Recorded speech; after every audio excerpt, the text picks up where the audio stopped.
Apuntan remesas a los 40,000 millones de dólares de pesos de enero a noviembre, 11% más que el año pasado. En tanto, Pemex, principal fuente de ingresos otrora, sigue en quiebra y registra el peor desempeño en 3 décadas. Tramitarán invalidez a miles de contagiados por COVID. Podría ser hasta por 6 meses. Se perderá una considerable fuerza de trabajo.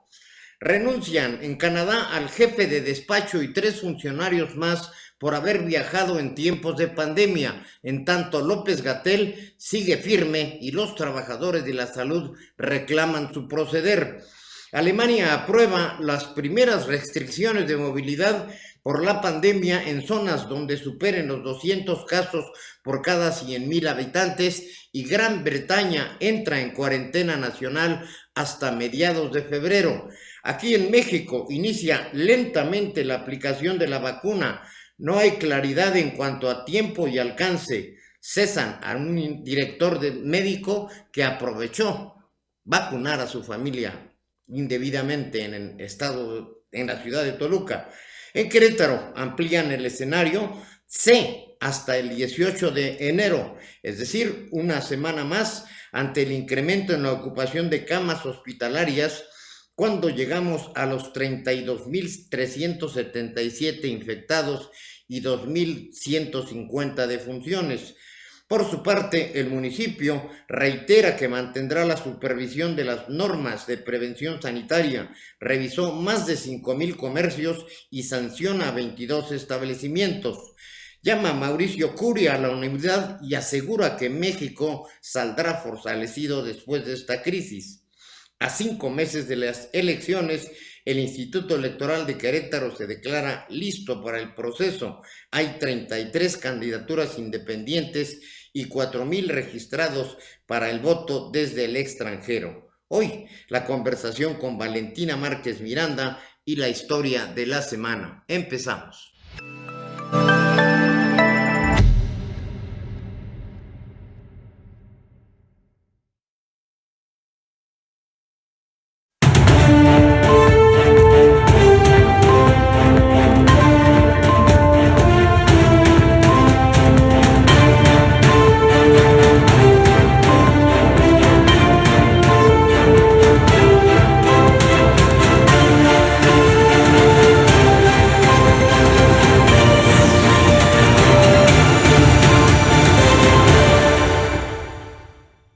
Muy buenas tardes, bienvenidos a la emisión 377 de A las 3 Noticias con Criterio.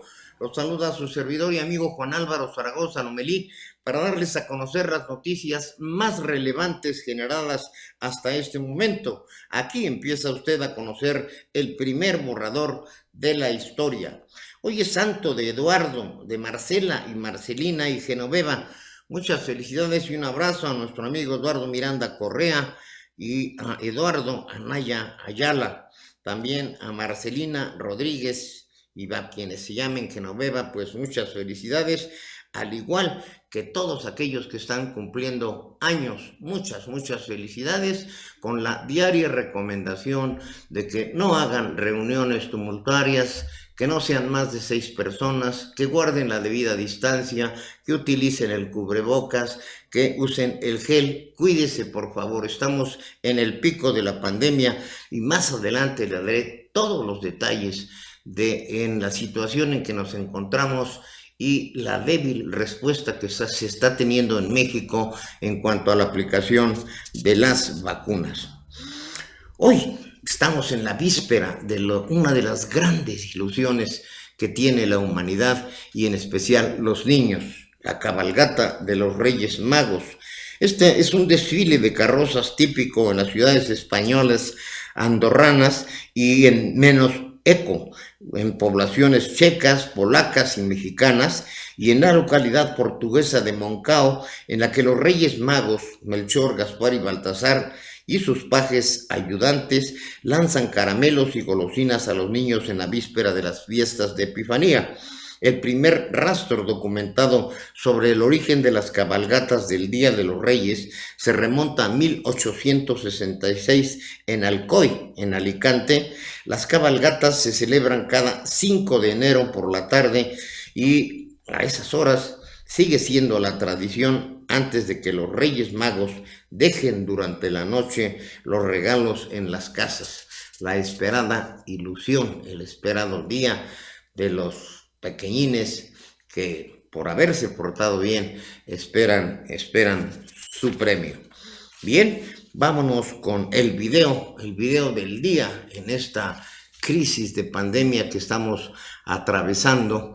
Pues no faltan los incidentes que ocurren cotidianamente y en todas partes. Aquí le captamos estas imágenes de España en el metro de Madrid. Vea usted lo que pasó.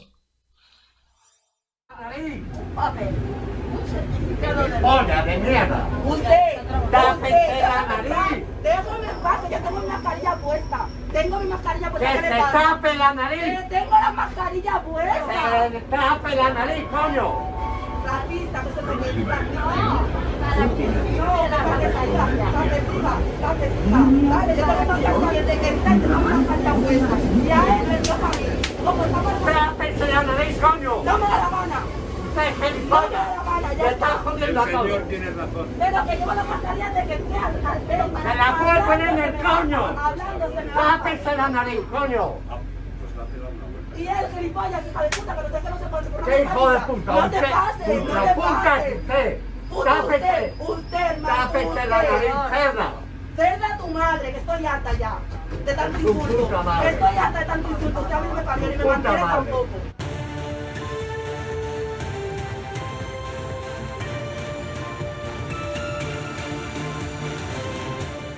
Pues esta ya es una situación cotidiana que se registra lamentablemente en todo el mundo con estos 9, 10 meses, prácticamente un año desde que se conoció la existencia del COVID allá en Wuhan, en China. La gente está crispada, está presionada, está nerviosa. Bueno, y de por sí los españoles, ya sabe usted que son así muy efusivos, muy a veces hasta gritones. No sé si usted haya tenido oportunidad de estar en Madrid o estar en Barcelona, en las Ramblas. Está usted sentado tranquilamente y de repente en la mesa de al lado parece que se van a agarrar a golpes y están esperando qué sucede, y nada, es una manera de ser de los españoles. Pero hoy se acrecenta con estas situaciones de la pandemia. Ahí el señor le reclama de mala manera a la jovencita por el tapabocas, que no se cubre la nariz. Era la mujer la que no se estaba cubriendo la nariz, y ya vio cómo está, y esto pues lo vemos en todos lados. Vamos a ver qué pasa. Estamos con la esperanza de la vacuna y más adelante le daré los detalles y los datos en los que lamentablemente México va muy, muy rezagado. Vamos al recorrido por la historia. Veamos, conozcamos lo que ocurrió un día como hoy para regresar a este presente difícil en el que tenemos que ser, y va a ser una palabra que utilizaré constantemente, muy resilientes.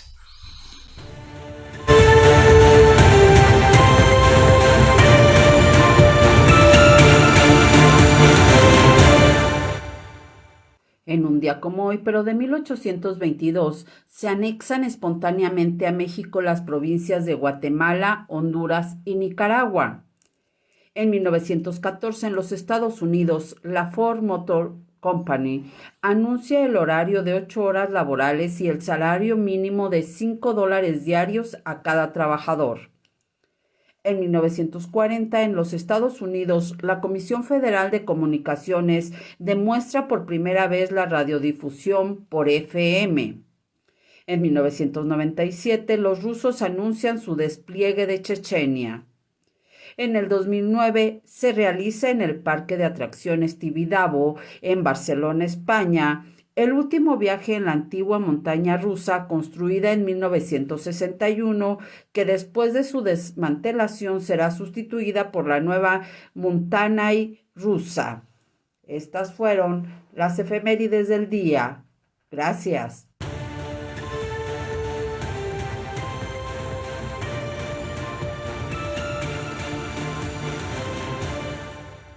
Muchas gracias, Gabriel. Este recorrido por la historia es ejemplificativo. La radio, la gran invención de la humanidad, otro de los factores que cambió al mundo, y de ahí la evolución a la televisión y ahora estas benditas redes sociales que nos permiten estar en contacto con todo el mundo. Muchas gracias a la gente que nos ve en Estados Unidos, en Sudamérica, en Europa, hasta en el Oriente. Tenemos la fortuna de que nos escuchen. Seguramente serán comunidades mexicanas o alguien que está interesado. Nos llama mucho la atención países como Vietnam, como Corea del Sur. Desde allá nos llegan mensajes. Muchas gracias. Aquí estamos desde Querétaro. De ahí que pues tengamos este nuevo escenario gracias a nuestro jefe de producción que gustó mucho. Muchas gracias por todos los mensajes que recibimos. Pues renovado el año, renovada también la escenografía, todo para servirle a usted. Ayer por cuestiones de tiempo ya no alcancé a prepararles, a darles a conocer esta columna que semanariamente preparamos, la historia de la semana, y les anuncié que era sobre el apagón, este apagón que ocurrió el lunes 28 de diciembre por la tarde, que se registró a nivel nacional luego que desde diversos estados de la República se reportaron al mismo tiempo cortes de luz. Después de 2 horas, la Comisión Federal de Electricidad confirmó que se restableció el servicio en un 100%. En el Valle de México y la Ciudad de México, así como el Estado de México, se registraron apagones en prácticamente toda el área metropolitana, además de que se afectaron a 3 estados de la República, lo que representa que más de 30 millones de personas se quedaron sin luz. Las explicaciones no tardaron, pero tal vez hubiera sido mejor que no las dieran, pues a bote pronto se dijo que había sido un sistema de descompensación en la red eléctrica nacional. Y luego vino lo peor, un incendio de 30 hectáreas que había afectado el cableado de alta tensión, lo que provocó la enorme falla en el país, que no se daba desde hace 50 años. Para rematar con estas evidentes mentiras, se dio a conocer un comunicado en el que el director de Protección Civil del Estado de Coahuila niega haber emitido pronunciamiento alguno y denunció que se falsificó el contenido incluso de las firmas. Pedro Granados Ramírez dijo en rueda de prensa que este incendio de 30 hectáreas de pastizales en el municipio de Padilla presuntamente había sido la causa del megapagón que afectó a 13 estados en el país, lo cual es falso, afirmó el coordinador de Protección Civil en Tamaulipas, Pedro Granados Ramírez. Nos sorprendió a nosotros ver que hay un comunicado supuestamente con origen en Protección Civil de Tamaulipas, donde se habla que hay una actuación de la atención de este incendio que se dice es la causa del mega apagón. Aclaró que en ningún momento ni elementos de la coordinación estatal ni del municipio de Padilla participaron en el mencionado incendio. De hecho, a las horas y formas en las que se indica en ese documento, nosotros lo desconocemos totalmente. Dio a conocer quién pudo haber generado quién pudo haber generado ese documento presentado, pero de lo que sí estamos claros es que no fuimos nosotros, afirmando que incluso la firma del ingeniero Emanuel González Márquez, coordinador de Protección Civil en el municipio, no corresponde a la real y presentó la diferencia de los documentos. Hay muchas otras características de este comunicado, como el horario, las unidades que supuestamente participaron, las acciones que presuntamente se hicieron, el número de oficio, los logotipos y nada que ver con este documento que se mostró. Desconozco quién lo pudo haber hecho, dijo. Queda claro entonces que hasta para mentir son malos y cualquiera que tenga 2 dedos de cerebro comprenderá que la Comisión Federal de Electricidad trató de deslindarse de toda responsabilidad y achacárselo al gobierno de Coahuila. A su vez, el presidente de la República se aprestó a decir que nunca más volverá a ocurrir otro apagón, sin dar un solo dato técnico ni explicación alguna. Todas estas faramayas deja claro que se trató de ocultar la verdad, la falta de mantenimiento de las redes eléctricas por falta de técnicos capaces y recursos para mantenerla por la ignorancia en la que se tiene del titular de la Comisión Federal de Electricidad, un licenciado, el señor Manuel Barlet Díaz, al frente de un organismo eminentemente técnico, otrora una empresa de clase mundial y en este momento totalmente quebrada. Así, casi para terminar el año, se suma una mentira más y una preocupación para el país. Y ahora, para iniciarlo, el propio presidente en su mensaje, en una de sus partes habló de la aplicación de la vacuna. Otra mentira, pues dijo que para abril estarán vacunados el personal de salud y los adultos mayores, algo que matemáticamente es imposible, pues representa vacunar a 12 millones de personas, lo que significa que tendrían que aplicarlas alrededor de 115,000 diarias. Y les daré el dato que hoy dio en la mañanera del número de vacunas que se están aplicando. Mal terminamos el año y peor lo empezamos, pero veremos ahora qué dice el gobierno para tapar estos agujeros económicos y la incapacidad en muchas otras áreas. Hay razones para preocuparnos. Bien, vámonos con las noticias nacionales e internacionales que están muy interesantes con nuestra compañera Gabriel González.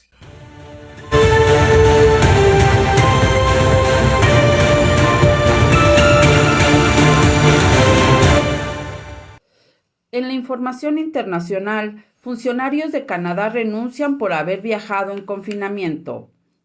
Por viajar fuera del país a pesar de las directrices del gobierno, instan a la población de evitar viajes no esenciales durante la pandemia de COVID-19. El primer ministro de Alberta anunció que castigará con la renuncia a los funcionarios que hayan desobedecido.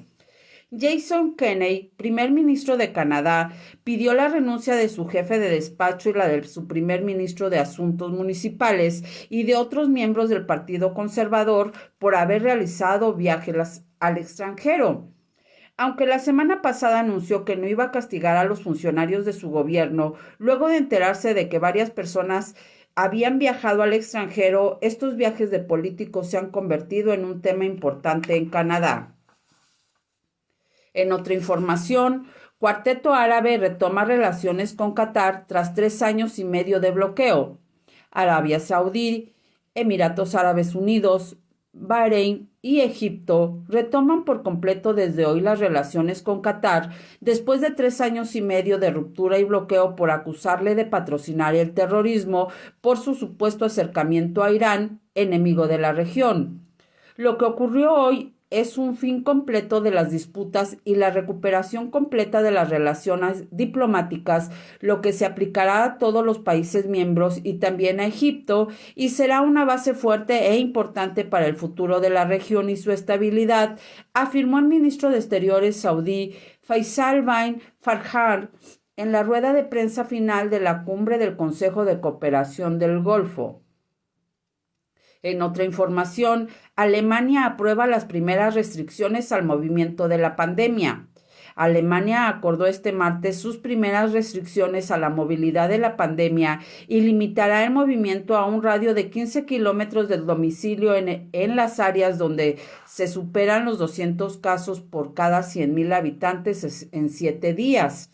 La decisión se incluye dentro del nuevo paquete de restricciones a la vida pública y la actividad económica que han acordado en videoconferencia la canciller alemana Angela Merkel y los jefes de los 16 ejecutivos regionales del país para atajar la propagación del coronavirus.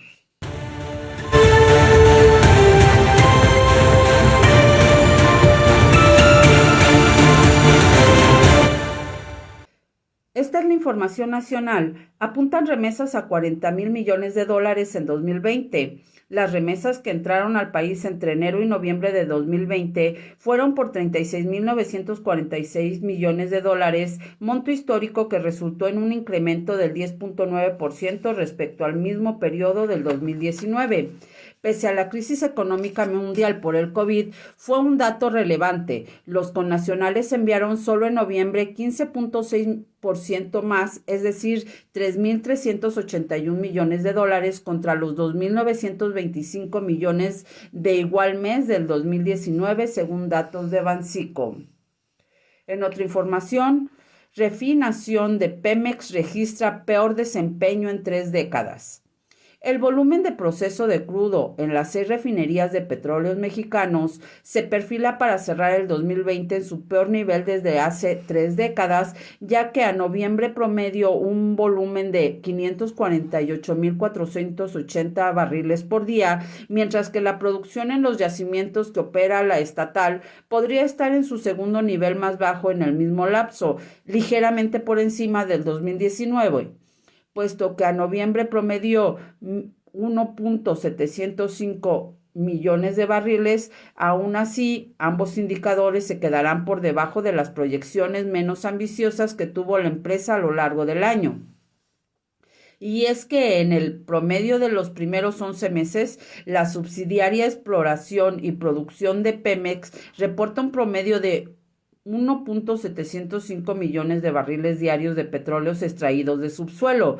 Este indicador resulta así 0.4% superior al del mismo lapso del 2019, con lo que gracias a la producción acelerada en los nuevos campos y a la extracción intensiva de los yacimientos conocidos como Kumalov, Zap y Epcalab, la petrolera llega a noviembre con una producción superior en 7,000 barriles diarios a la del 2019. En otra información, tramitarán invalidez miles de contagiados. México está en riesgo de perder una proporción de su fuerza laboral como consecuencia del COVID-19, por lo que en un periodo de hasta 6 meses el Instituto Mexicano del Seguro Social tendrá que hacer un análisis de los trabajadores que estuvieron hospitalizados y tienen secuelas como falta de atención, concentración y memoria e incapacidad en el movimiento de las extremidades que impedirán que realicen sus actividades y por ello tengan que realizar su trámite de invalidez.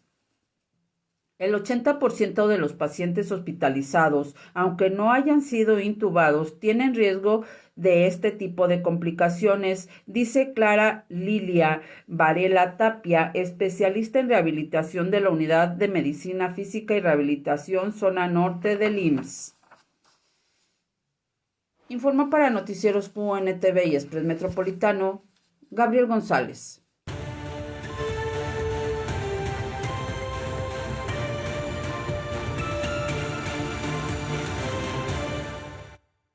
Gracias, muchas gracias, Gabriel. Fíjese usted las comparaciones. En otro tiempo nuestra economía estaba totalmente petrolizada. Pemex estaba en su apogeo, sobre todo cuando se descubre ese enorme mar de el oro negro que llamamos de Cantarell. Era el sustento. Recuerde también usted que López Portillo llegó a decir: preparémonos para administrar la abundancia. Hoy Pemex se declara en las peores condiciones de las últimas 3 décadas y en cambio es el esfuerzo de los mexicanos, de nuestros connacionales que han tenido que salir del país porque no encuentran aquí las condiciones, los que están siendo el soporte económico. Al corte de noviembre son 40,000 millones de dólares los que han enviado a sus familiares y falta todavía contabilizar lo que enviaron en diciembre.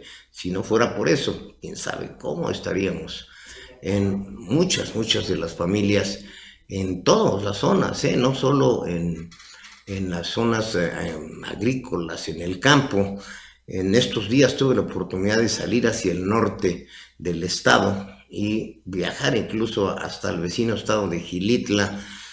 Hay un perfil totalmente distinto que se observa en esta zona. Hay casas muy al estilo californiano, construcciones ya muy sólidas. Me acordé de, hace muchos años, cuando por primera vez fui en gira de trabajo, la última gira de trabajo que realizó el ex gobernador, entonces ya estaba por salir Juventino Castro Sánchez, y pues eran tejabanes, las casas de tejamanil, de adobe. Hoy encuentra usted construcciones muy sólidas, de cemento, muy amplias, y todo esto debido al dinero que envían nuestros connacionales que, insisto, han tenido que sacrificar, muchas veces separarse de la familia, y ahí tiene el resultado, 40,000 millones de dólares, situación que además presume López Obrador como un logro personal, situación que debería darle vergüenza, pues eso significa que no se les han dado las oportunidades aquí en México, no solamente de López Obrador, estamos hablando de un fenómeno de décadas, desde los 40, desde los 30, pero finalmente está siguiendo una tabla de salvación en este momento.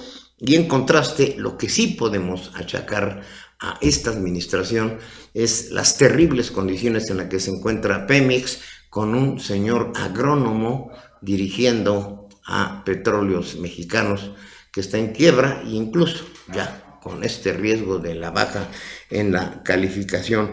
El otro asunto que nos tiene muy preocupados es la sin condición de la vacuna. En la mañanera, la mayor parte de las preguntas y las respuestas se dedicaron a este asunto. Antes les doy las cifras que tenemos hasta el corte de los organismos correspondientes. En Querétaro llegamos lamentablemente a 32,377 casos, con ya 2,150 defunciones, razón por la cual el comité correspondiente decidió ampliar cuando menos una semana más el escenario C, que le llaman, que está muy al filo de lo que es el semáforo rojo. En México cada vez son más escalofriantes las cifras: 1,455,219 con 127,757 defunciones, insistiendo en que son cifras oficiales, tamizadas, parciales. Y en el mundo, cifra del terror, 85,172,095 con 1,844,153 muertes, con regiones como la Gran Bretaña, en donde definitivamente declararon ya el aislamiento total de esta isla hasta el 15 de febrero, pues ahí se descubrió una nueva cepa del COVID. Las condiciones están realmente difíciles, y mientras aquí el presidente López Obrador en su mañanera, pues por un lado con unas cifras que yo sigo considerando muy alegres, dice que próximamente comenzará la producción de la vacuna AstraZeneca autorizada ayer por COFEPRIS, en la que México espera 77,4 millones de dosis. Espera, cuando ya tenemos estas cifras. Dijo que en la Ciudad de México llegó un lote de 44,850 vacunas de Pfizer. Esto lo dijo el secretario de Salud, Jorge Alcocer. A su vez, el presidente señaló que hubo un enlace directo con Zoé Robledo en el aeropuerto de Monterrey, allá en Nuevo León, donde llegaron 8,755 vacunas de Pfizer para ser enviadas a Coahuila. Indicó no tener conocimiento de que existan contratos con el sector privado para la compra de vacunas, ni tampoco de los gobiernos estatales. Luego fíjese en este dato: las brigadas de vacunación se conformarán, dice, por 12 personas y tendrán como objetivo vacunar a 300 personas por semana, cada brigada. La vacunación en lugares apartados de ciudades se realizará en centros integradores donde reciben sus pensiones o apoyos sociales en las comunidades más apartadas. Indica que se espera 1,400,000 dosis de vacunas de Pfizer, por lo que se estima que un total de 750,000 personas del sector salud, que son la primera línea, serán los que son los primeros en ser vacunados. También habló sobre el caso del médico acá en el Estado de México, en Toluca, que aprovechó la situación para vacunar a sus familiares. Él ya había tenido un hermano que falleció de COVID y fue despedido. Hay una versión, y esto me aterra pensarlo, a raíz de la situación del viaje de el doctor Hugo López Contradicciones-Gatell a Oaxaca, en la que hay una gran indignación por parte del sector salud. Bueno, corre la versión ya de que el doctor López-Gatell ya se vacunó. Como dice aquel viejo dicho, el que parte y reparte y comparte se queda con la mejor parte. No podría ser remoto, de acuerdo a las versiones que se manejan. Esto es extraoficial, debo aclarar, en las redes sociales, que el doctor ya pudo haberse vacunado e irse tranquilamente con su novia a Oaxaca a pasar unos días mientras estamos aquí en el pico de la pandemia. Sería terrible, de veras, conocer que si el presidente dijo que nadie se brinque la fila, pues que López-Gatell y el propio presidente hubieran sido ya vacunados. O en todo caso, que lo hubiera hecho. Estaría perfecto para dar el ejemplo, precisamente porque hay otro gran sector que aún tiene miedo de la aplicación de la vacuna. En los dos casos, la situación es preocupante. Sobre este tema, los médicos y el personal de salud que atienden a pacientes de COVID están indignados por las vacaciones del fin de año que tomó el subsecretario Hugo López-Gatell. Nos hacen ver que es injusto que mientras ellos no han tenido descanso e incluso en algunos casos se negoció aplazar sus vacaciones, el vocero del curso de la pandemia en México vaya a una playa cuando el mensaje es que la población ha hecho oídos sordos al quédate en casa. Trabajadores del sector salud lamentaron que el subsecretario haya salido de la capital del país para celebrar el fin de año. No importa si ganó las vacaciones o no, nosotros no hemos visto nuestra familia, comentó una trabajadora del Hospital General de la Zona 27 del Seguro Social. Claro que nos causó molestia. Mis compañeros y yo hemos perdido amigos que se contagiaron haciendo su trabajo. Sí, estamos cansados, pero tenemos un deber y aquí seguimos. Qué cómodo sería viajar. Todos queremos playa, pero no es el momento. Y si él no pone el ejemplo, ¿con qué cara le decimos a la gente que se quede en casa?, argumentó un grupo de profesionistas de la salud de diferentes hospitales del ISSSTE. Así que mientras Hugo López Contradicciones-Gatell dice que hay demonios políticos para atacarlo, los médicos no están contentos con su conducta. Otra frasecita de don Hugo Contradicciones-Gatell: hay demonios políticos para atacarlo. Verdaderamente inconcebible.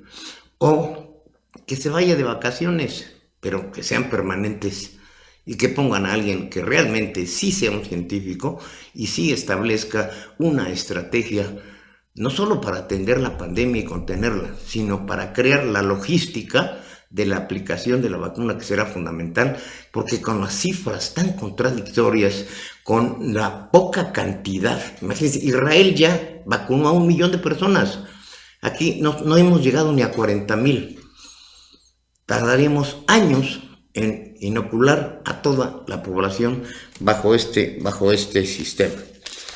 Pero bueno, habrá que estar realmente muy pendientes, porque esta podría ser la gran debacle del sistema al no proteger la salud de los mexicanos, que es un derecho constitucional. Vámonos en contraste a los deportes, a escuchar a nuestro buen amigo Rodolfo Ramírez, el licenciado, algo que nos baje un poco la tensión y sobre todo aquellos que siguen confinados.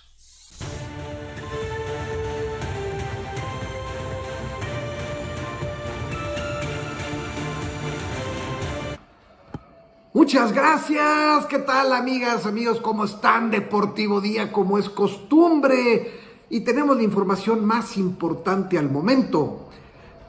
Se especula fuertemente, y de acuerdo a la periodista brasileña Julián Guimarães, que los equipos mexicanos estarán el próximo año 2022 tanto en la Copa Libertadores como en la Copa Sudamericana.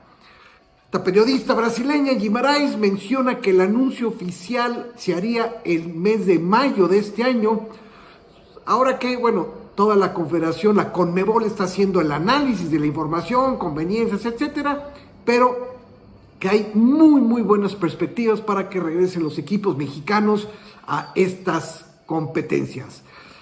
Así quedaría que los campeones de apertura y clausura irían a la Conca Champions, y después los 6 equipos que hagan mayor número de puntos a través de una tabla general, pues los primeros 3 irían a Copa Libertadores y los otros 3 irían a la Copa Sudamericana.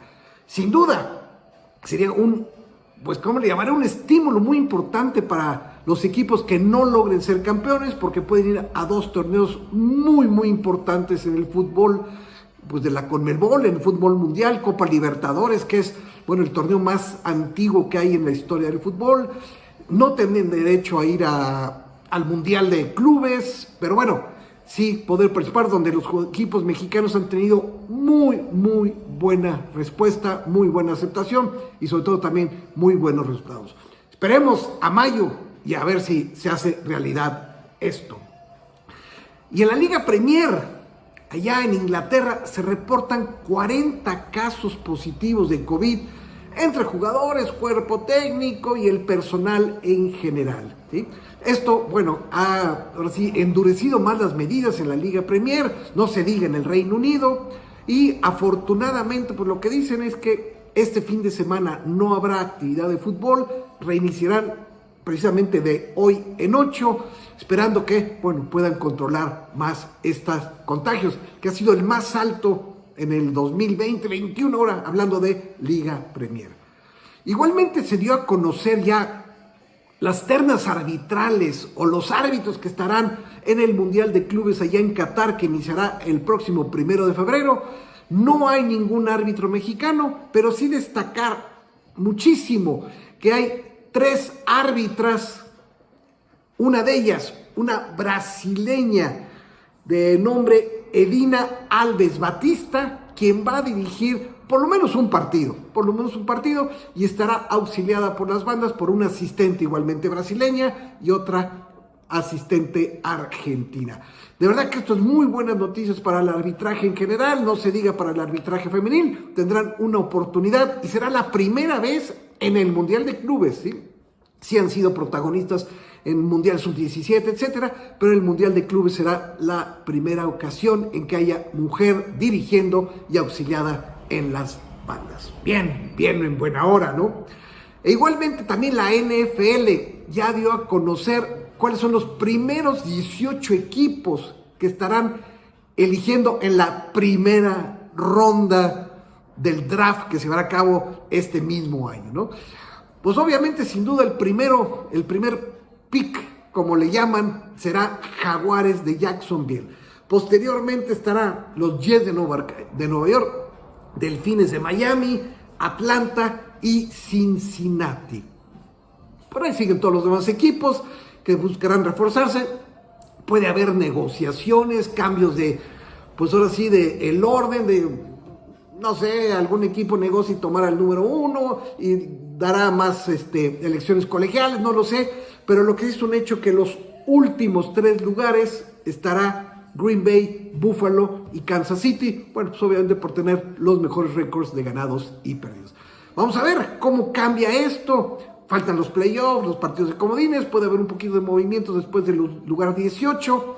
No hay nada escrito, pero sí, con las negociaciones los equipos buscarán reforzarse de la mejor manera, sobre todo de cara a la próxima temporada.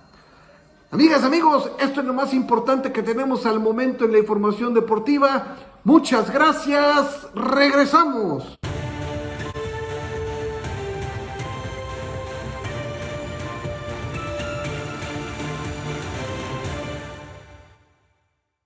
Muchas gracias, Rodolfo. Es un remanso conocer de estas actividades deportivas, aun cuando muchas sean pues virtuales, ¿verdad? No podemos estar en los estadios y más vale para cuidarnos de la salud.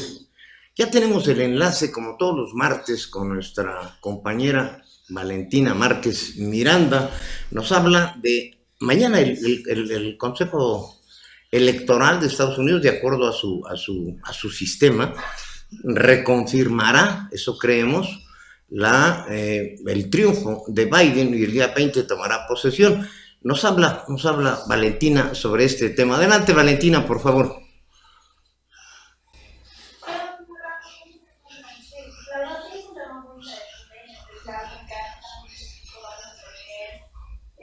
Las elecciones están en junio, entonces creo que es muy interesante ver cómo en otros países también es muy importante que la gente ahorita se sienta a votar para poder ganar, en este caso en Estados Unidos, la mayoría de estados. Entonces, básicamente lo que pasa en Georgia es que el 3 de noviembre, cuando fueron justamente las elecciones presidenciales, un tema del cual hablé extensamente, es que básicamente lo que pasa es que en Georgia te piden que más del 50% del voto vaya a un candidato. Lo que pasó es que los demócratas ganaron en Georgia el 3 de noviembre, pero ninguno de los dos candidatos tuvo más del 50% de los votos. Entonces tuvieron que volver a hacer los votos otra vez. Pero el gran problema con estas elecciones, y por qué son tan cruciales para los Estados Unidos, y por qué se han gastado más de 470 millones de dólares, para ponerlo en perspectiva, lo más que se ha gastado en las elecciones antes de esto había sido elecciones para senadores eran $200,000. Entonces, lo que pasa en Georgia es que hay dos asientos del Senado abiertos y los republicanos necesitan uno de estos 300 para ganar una mayoría en el Senado y los demócratas necesitan 200. Entonces, básicamente, lo que va a pasar es que si ganan los republicanos uno de estos asientos, lo que pueden hacer es cancelar cualquiera de las opiniones que tenga el nuevo presidente Joe Biden. Entonces, aunque hay un cambio de presidente, si no hay un cambio dentro de las cámaras bajas, no van a poder pasar ninguna legislación de las cuales ha estado tratando de promocionar durante todo este tiempo de la campaña Biden. Entonces, nada sobre cambio climático se va a poder pasar, los aumentos que están tratando de hacer al apoyo del coronavirus, cómo quieren manejar el coronavirus en respuesta a las vacunas, o hasta básicamente cómo van a estar manejando el sistema de salud dentro de Estados Unidos, va a cambiar radicalmente si ganan los asientos los demócratas o los republicanos. Entonces, esta es una de las contiendas más fuertes que ha tenido Estados Unidos por el Senado en muchos años, pero creo que también es muy importante ponerlo en perspectiva de qué onda con México, ¿no? Entonces, básicamente, por lo que se me hizo muy importante hablar de estas elecciones, es porque estas elecciones para el Senado y para ver qué partido va a tener el control, se considera que van a ser de las elecciones en las que va a haber más votantes dentro de Estados Unidos, dentro del estado de Georgia en muchísimo tiempo. Entonces, es muy importante también considerar que en México, donde ahorita tenemos un presidente y tenemos una mayoría en el estado importante por parte del partido de Morena, vemos que es muy importante que la gente salga a votar si es que queremos que haya un cambio en el poder, como ahorita lo están haciendo en Georgia para poder sacar a los republicanos del Senado. Entonces, lo que vemos es que aquí en México lo que estamos haciendo tal vez no es tener un derroche de dinero tan fuerte en la publicidad como están haciendo los americanos de 470 millones, sino más bien estamos haciendo alianzas con lo que vemos del PRI, PAN y PRD. No sé tú qué piensas, Juan Álvaro. Sí, interesante esta situación que estás estableciendo con pues estos días claves. Mañana, insisto, es la declaratoria por parte del Senado, del Consejo, para la validación. Todavía Trump la semana pasada estaba intentando justamente en Georgia pedirle a un alto funcionario que declarara una serie de situaciones de irregularidades para anular las elecciones, cosa que creo que ya no ocurrirá y que el próximo día 20 Biden estará tomando posesión. Exacto, entonces creo que más que nada la única lección que nos puede dejar la votación del Senado que ahorita están haciendo en Georgia y la consigna que ahorita tiene es que aquí en México también tenemos que tener una representación firme de varios partidos políticos, y no solo eso, sino también nos tenemos que fijar muy bien sin salir a votar para poder tener esta representación. Sí, fíjate que incluso hay un tema que se va a abordar el jueves aquí con los funcionarios del Instituto Electoral de Querétaro, de el voto del extranjero. Ya ves toda la serie de situaciones que generó en Estados Unidos el voto por correo y el voto a través del sistema. Me gustaría que enlazando estas condiciones pudiéramos hablar la semana que entra de ello. ¿Te parece bien, Valentina? Sí, perfecto, con muchísimo gusto. Muchas gracias, nos vemos el próximo martes con siempre las intervenciones muy acertadas de Valentina Márquez y su ejército de seguidores, que les insisto, por favor, pónganle me gusta, suscríbanse, porque sí, de veras, tienes miles de seguidores, Valentina, pero dile a tus amigos que le pongan me gusta, eso es lo que también cuenta. Muchas gracias a Valentina Márquez. Aquí en la información local nos llega este comunicado de última hora muy oportuno acerca del Día de Reyes, y estas son las disposiciones para evitar aglomeraciones. Se autorizó la operación de 25 mercados y 73 tianguis para las ventas de este día, privilegiando ante todo la salud de las familias y con la finalidad de reducir las afectaciones a la economía local ante la pandemia por el COVID-19. El municipio de Querétaro autorizó la instalación de 73 tianguis distribuidos en las 7 delegaciones, lo que permitirá que haya más opciones para las compras de Reyes Magos y se eviten aglomeraciones en unos cuantos tianguis y mercados tradicionales. Hemos venido trabajando con todos los líderes de los mercados de tianguis de comercio establecido y hemos llegado a los acuerdos importantes mismos que se han venido trabajando ya desde hace varios días para tener orden y control en el comercio y la venta, sobre todo tener las medidas sanitarias, pues la pandemia lo exige, dijo el director de Gobernación de la Secretaría General de Gobierno, Joaquín González de León. Explicó también que los 25 mercados, 7 públicos y 18 privados, podrán ofrecer productos de la temporada como son regalos, juguetes, ropa, dulces, galletas, pero siempre procurando las medidas de prevención sanitaria que dicta el escenario C que establecieron las autoridades sanitarias, como son el uso de cubrebocas, distanciamiento social, aplicación del gel y toma de la temperatura corporal. En ese sentido, dejó claro que de acuerdo con la autoridad sanitaria, el horario permitido, fíjese usted muy bien en esto, el horario permitido para tianguis y mercados es de las 8 de la mañana a las 5 de la tarde y que gracias al trabajo en conjunto de la Coordinación Municipal de Protección Civil, la Policía Municipal y 100 elementos de la Dirección de Inspección de Comercio y Espectáculos, todos coordinados por el sector salud, vigilan que se cumplan con los horarios y protocolos permitidos.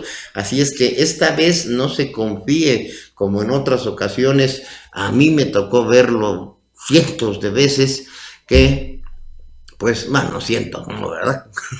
La edad, decenas de veces que a las 5 o 6 de la mañana todavía estaban realizando compras. A las 5 de la tarde van a cerrar. Así es que tome sus previsiones.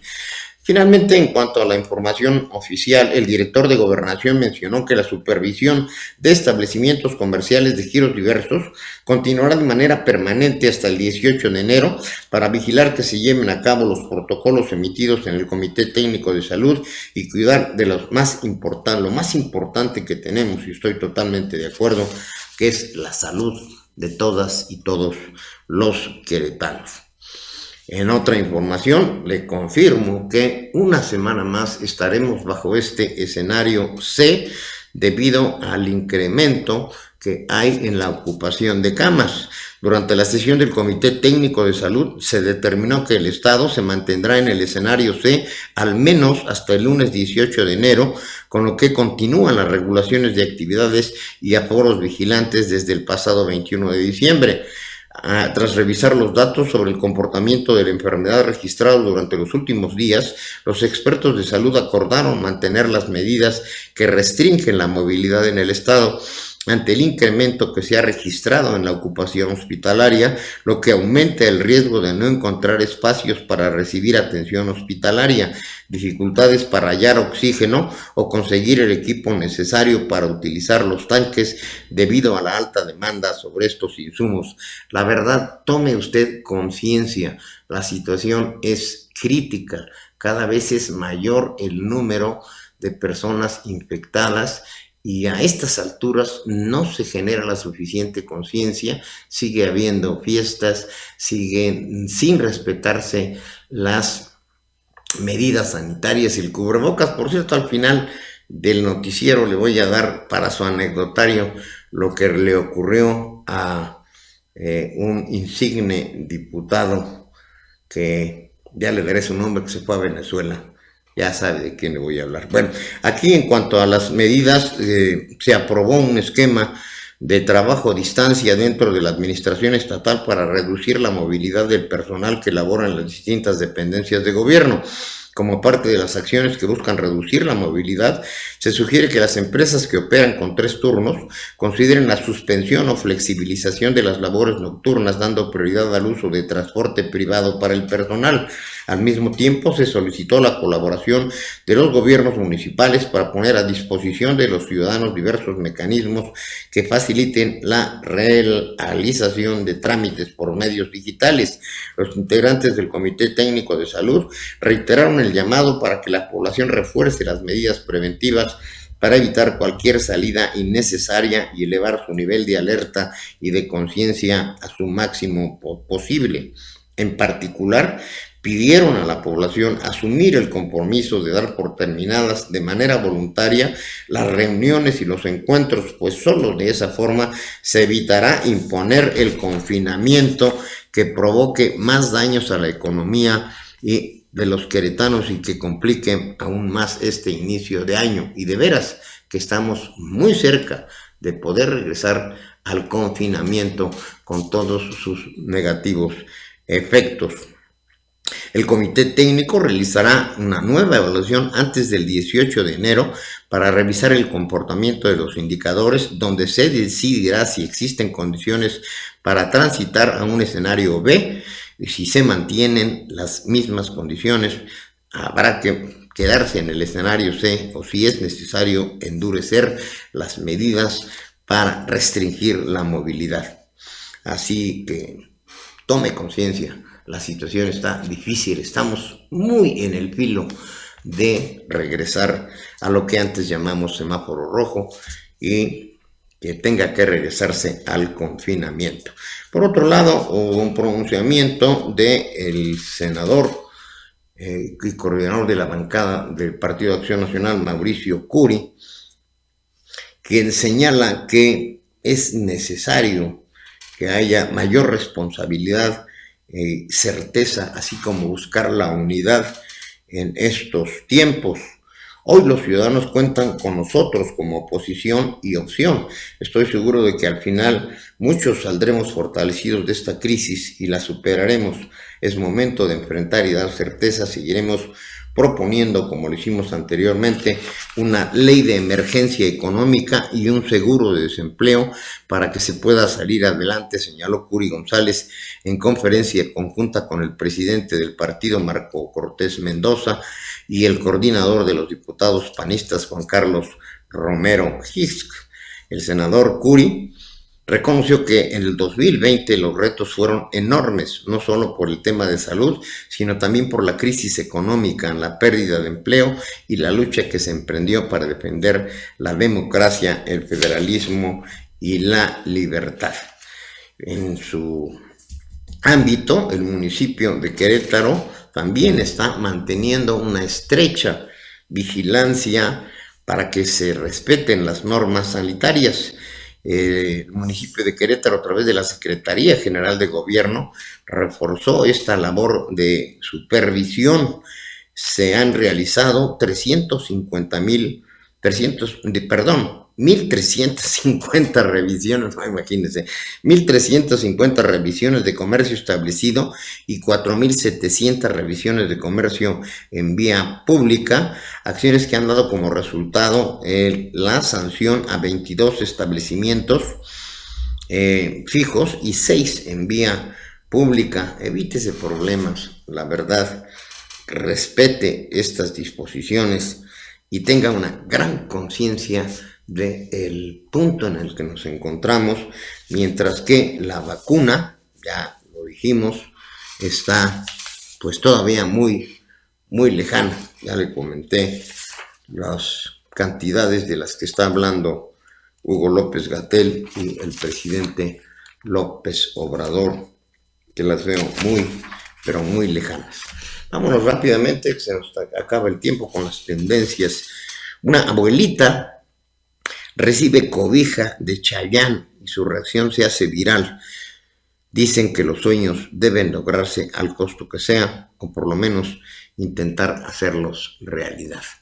La participación muchas veces de las actrices, de los deportistas, llevan un bálsamo de alivio e ilusiones para mucha gente, tanto adultos mayores como a los niños.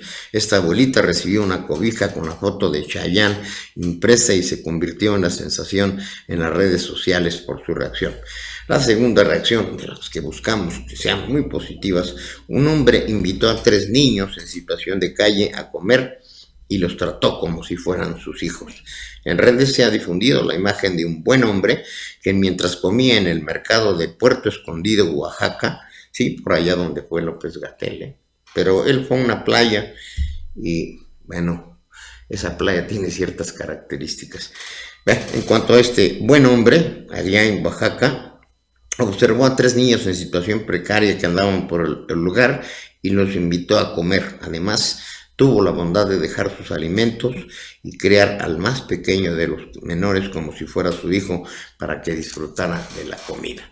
Esa es otra de las grandes características de los mexicanos, la solidaridad que debe aflorar nuevamente en estos tiempos. Hemos visto tragedias como los terremotos, en donde inmediato, sin esperar ninguna acción gubernamental, ninguna acción oficial, viene esa solidaridad. A mí me siguen teniendo impresionados, sobre todo en el terremoto del 85, ante la perplejidad que tenía el entonces presidente, que no acertaba a dar una orden. Ya el pueblo estaba levantando piedras y ayudando a sus compañeros. Vamos con los cartones. Señor Shanghai va con esta bronca de Wikileaks, quiere venir a México. Fíjese nada más lo riesgoso. Estados Unidos está reclamando su extradición por la serie de revelaciones de secretos de Estado que hizo, y López Obrador se apresta a ofrecerle asilo político. ¿Usted cree que así vamos a lograr una buena relación, que por el momento no es nada buena, con los Estados Unidos, con el próximo presidente? Contradicciones de veras críticas que ponen en riesgo las relaciones diplomáticas. Nuestro siguiente cartón: calentando brazo, el INAI. Pues sí, y en unos días más está por dar a conocer cifras, así es que puede estar también en la mira de López Obrador el cambiar o el desaparecer, porque parece mago para estar desapareciendo instituciones que no le son afines o que le dan otros datos distintos a los que él tiene. Diferentes intereses, la gente pide vacunas, en Palacio piden votos. Ahí están los Reyes Magos leyendo las cartitas de los políticos y lo que realmente necesita la población, la gente, y lo que tememos, lo que al menos en lo personal temo, y sería perverso que se diera una utilización electoral a esta situación de las vacunas, independientemente de la gran duda de que exista la capacidad, la infraestructura, el personal para hacerlo de manera efectiva y rápida. Y bueno, sigue el escándalo, aquí con 128,000 muertos, y dice el señor Hugo López, contradicciones Gatell. Es agotador decirle a la gente que estamos de emergencia que usen cubrebocas. Compréndeme, por favor. A ver qué pasa con estas acusaciones que ya están en proceso en su contra, o sí, como todo lo que está pasando en México, se muere la carpeta de investigación, porque pues es muy cercano. Es de los consentidos, podemos decir, de López Obrador. Ya ve lo que pasó en Canadá, de inmediato, el cese fulminante. Creo que en Nueva Zelanda también ocurrió. Y aquí en México, pues el señor todavía hasta se enoja. Fíjese nada más. La frase del día. ¿Tenemos otro cartón? No, ya son.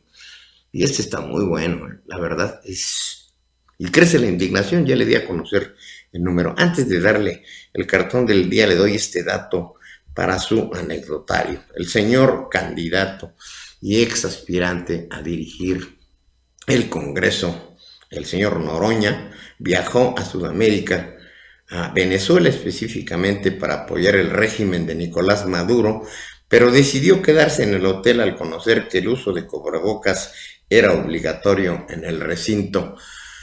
Fernández Noroña, uno de los más radicales que tiene ahí el Congreso, y pues que se dice gente cercana a López Obrador, no fue a la reunión, se fue a Venezuela, fue a papachar a Maduro y al final se quedó en el hotel porque le pedían que utilizara el cubrebocas. Eso para su anecdotario personal y para que vea esa cierta tendencia que existe en una buena parte del gobierno federal de hacia dónde quieren llevar al régimen político de México.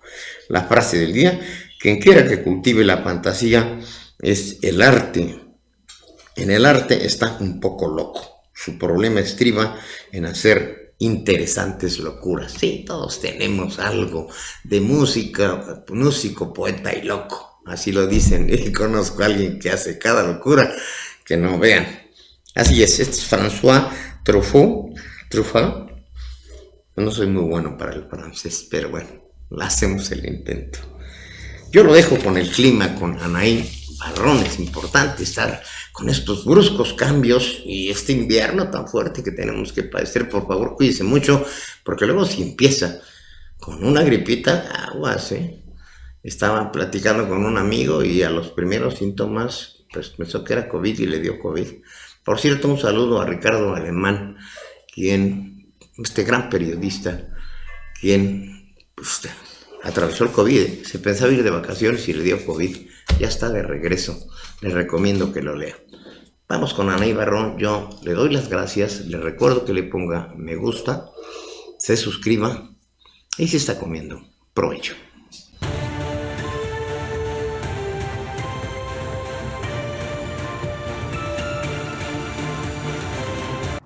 Las lluvias se esperan muy fuertes para Veracruz, fuertes para Oaxaca, Chiapas, Tabasco y Quintana Roo, intervalos de chubascos para Tamaulipas, San Luis Potosí, Puebla, Campeche y Yucatán.